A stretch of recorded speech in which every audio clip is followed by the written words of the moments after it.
Hi,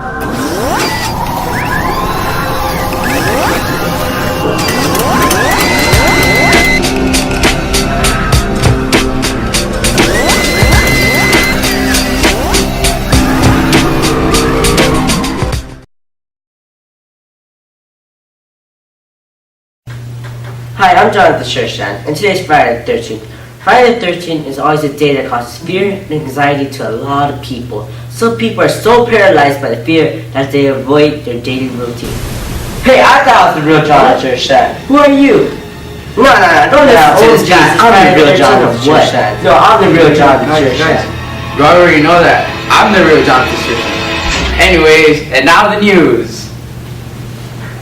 And now your very own Sauceda Spear News with Jonathan Shershan, Leslie Villela, Miguel Lopez reporting, Jacob Berlin reporting, Michaela Villela reporting, Juan Ortiz, cameraman, your very own Sauceda Spear News. And now the news. Hello, Sauceda. Today's Friday the 13th. Don't be scared, just a regular day. Welcome back to Spear News. Yes, welcome back, everybody. This is our second newscast, and we're happy to be back reporting on Sauceda happenings.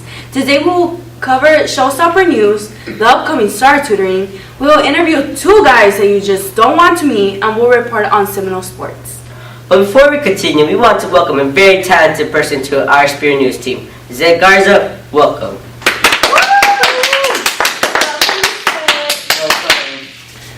Can I get out of here? No one wants to. For our first report, let's hand it over to Leslie. Well, we all love Showstopper dances, right? Well, last week, I got a chance to interview dance teacher Cinta Trevino on upcoming Showstopper competitions. Let's see what Ms. Trevino had to say. Hello, I'm Leslie Vieira, and I'm here reporting with Ms. Trevino. Well, I have some couple of questions for you. What inspired you to become a dance teacher? My dance teachers were always my favorite teachers and the most important ones in my life when it came to teachers. So I wanted to be, and I wanted girls to feel the same way I felt for my dance teachers. Okay. How do you feel about your dance team? I feel they have improved dramatically, and I am so proud to be their teacher and to have them keep learning more. Yeah, it's really good. For how long have you taught dance? This is my first year. Oh, your first year. Well, I wish you guys the best. Thank you. Can you tell us more about your competition tomorrow?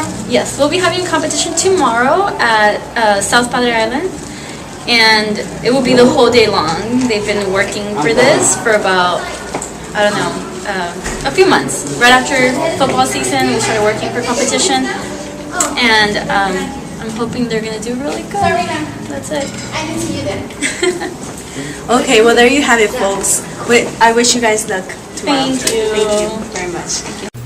Thanks, Leslie. We want to report that the dance team did awesome this past Saturday. They got sweepstakes, which means they got high scores on all three of their dances. Way to stop the Showstoppers. If y'all remember, last week the Border Patrol was here, and Miguel Lopez got a chance to interview a Border Patrol officer. For those looking to a career in law enforcement, Miguel, you got the floor. Hi, this is Miguel Lopez, and right now we have Isaac Villegas from Border Patrol. Nice to meet you. How are you doing? So the first question that I want to ask you is how long did it take for you to choose this career? I've been in law enforcement now 12 years. I was a police officer before this for a long time, and coming to the federal government has been a great job that I've taken. It's an opportunity that was given to me and that I earned, and that's something that we want to make sure that all kids growing up, 7th, 8th, 9th, 10th, 11th, y'all earn it, and it's worth a lot more. And what got you to pursue this career? I've always wanted to be in law enforcement since I was y'all's age in 8th grade. A police officer came into our school and talked to us, and the message that he put forward, I knew from that point that I wanted to go out and help kids your age all the way through high school because of the fact that I grew up in San Juan, Texas. So I grew up in Colonia also, but that doesn't mean that you can't make great of yourself. So everybody is found for greatness, it's just if you want it. And what was your toughest task during? Toughest task for me has been watching a student. When I was a police officer, I arrested personally somebody who had cocaine on him in a school, and he begged me not to arrest him because his stepfather, who gave him the cocaine, was going to hurt him because he's the one who told him to sell it in school. And that was really tough to see that somebody, an adult, would give a child like that, somebody who was entrusted with drugs to be You sold. got any comments for the kids? I do. I want to make sure that everybody who watches this, go after your dream. Don't let anybody get in the way of it. Don't let anybody tell you can't do something. If somebody tells you, well, it's too hard or you can't do it, prove them wrong. Get it done. Thank you very much. Have you ever wondered what Mr. Mejia and Mr. Morales do on campus? We see Mr. Mejia during lunch at the cafeteria, but what is the actual job? Well, we had the same questions and sent our new field reporter, Lisette Garza, to interview both of these gentlemen. Lisette, you got it. Take it away. Hi, I'm Lisette Garza, and let's go interview Mr. Mejia and Mr. Morales. Let's go.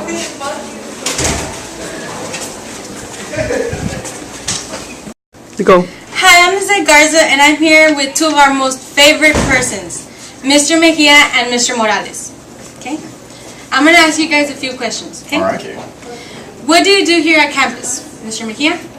I am the referrals office clerk here on campus. I maintain or keep all the records on campus dealing with discipline or any questions or issues that come up with students.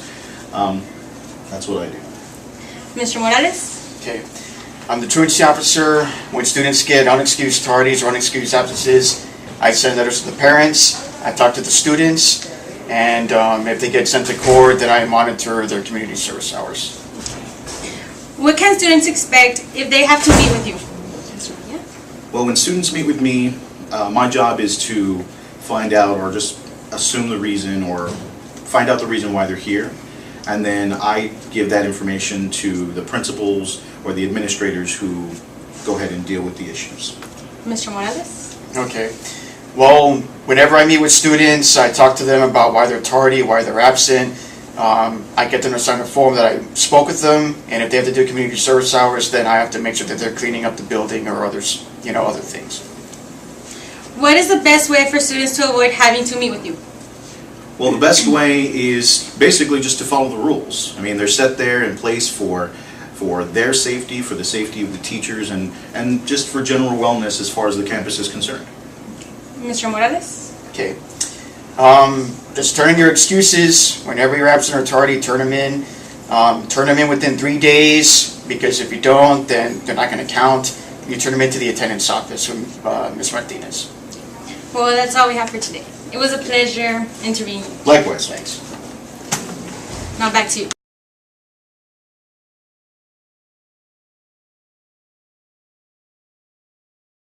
Hi, I'm Michaela Viela.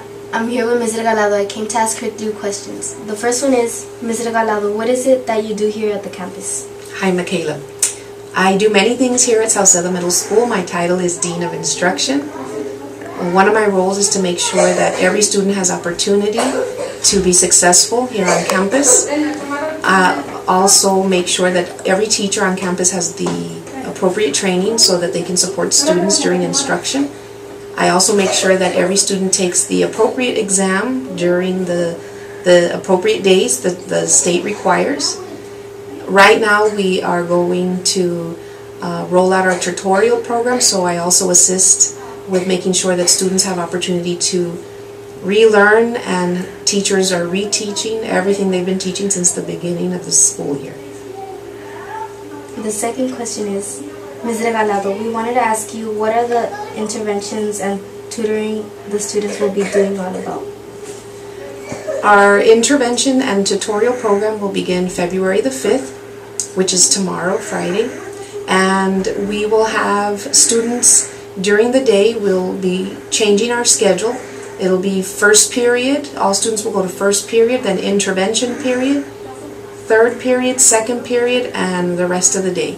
And then on Tuesdays, Thursdays, and Saturdays we will have after school and Saturday tutorial program.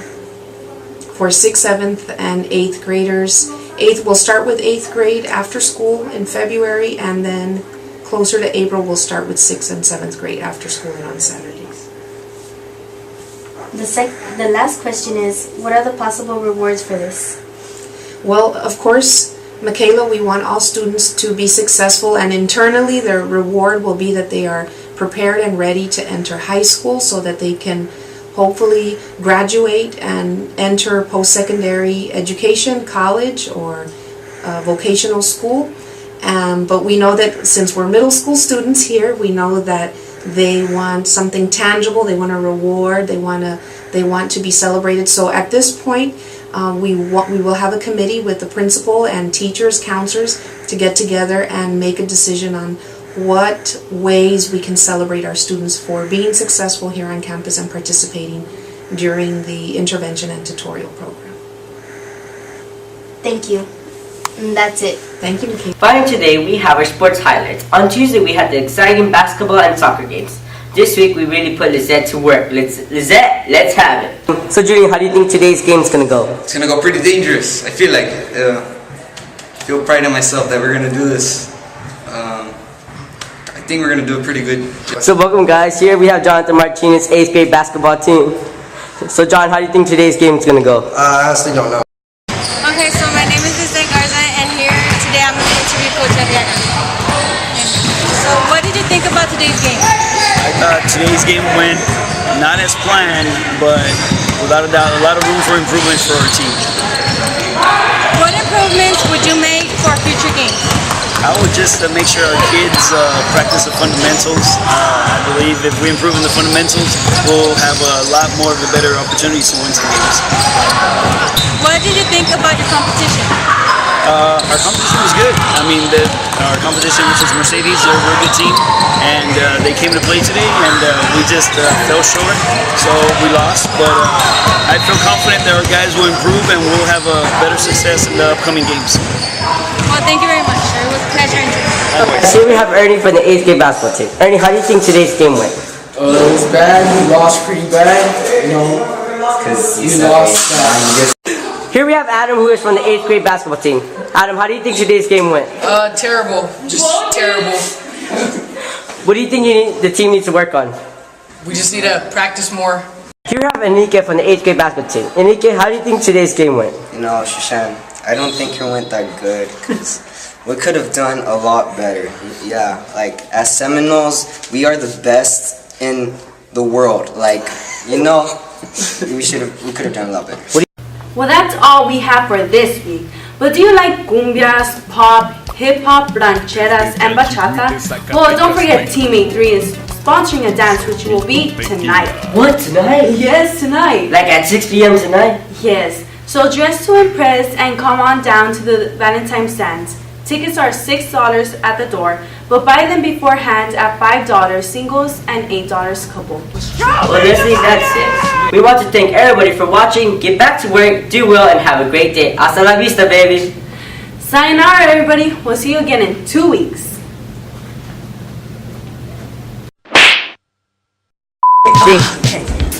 Hello, I'm Leslie Viella, and I'm here recording with Miss...